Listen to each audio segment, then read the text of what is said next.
হ্যাঁ, লেগেছে লেগেছে লেগেছে লেগেছে আগুন। কোথায় লেগেছে আগুন?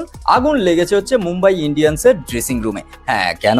তার কারণ হচ্ছে, দেখো, মুম্বাই ইন্ডিয়ান্স এবারে মাঠে যতবার খেলতে নামছে ততবার দেখা যাচ্ছে হার্দিক পান্ডিয়ার মুখটা, তার মুডটা কেমন, কিংবা রোহিত শর্মার মুড কেমন, কিংবা মাঠে এরকম দেখা যাচ্ছে বুমরা, সূর্যকুমার যাদব, মানে হার্দিকের ক্যাপ্টেন্সিতে কেউ খুব একটা রাজি বলে মনে হচ্ছে না। মানে খুব একটা খেলতে যে সবার ভালো লাগছে সেই বিষয়টা মনে হচ্ছে না। কোথাও গিয়ে দেখা যাচ্ছে রোহিত শর্মা রেগে যাচ্ছে, কোথাও গিয়ে মনে হচ্ছে বুমরা একটু খেপে যাচ্ছে, কিন্তু খেলা আর হচ্ছে না।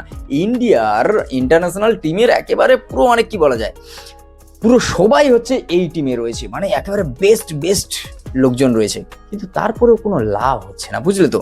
এবার সেই কারণে এখন একটাই জিনিস ট্রেন্ড করছে, লেগেছে লেগেছে লেগেছে লেগেছে আগুন। কিন্তু কার মনে, এটা কমেন্ট করে জানাও। আর হ্যাঁ, হার্দিক পান্ডিয়া ক্যাপ্টেন হিসাবে মুম্বাই ইন্ডিয়ান্সের একেবারে বেস্ট, না রোহিত শর্মা, এটা কমেন্ট করে যেও কিন্তু।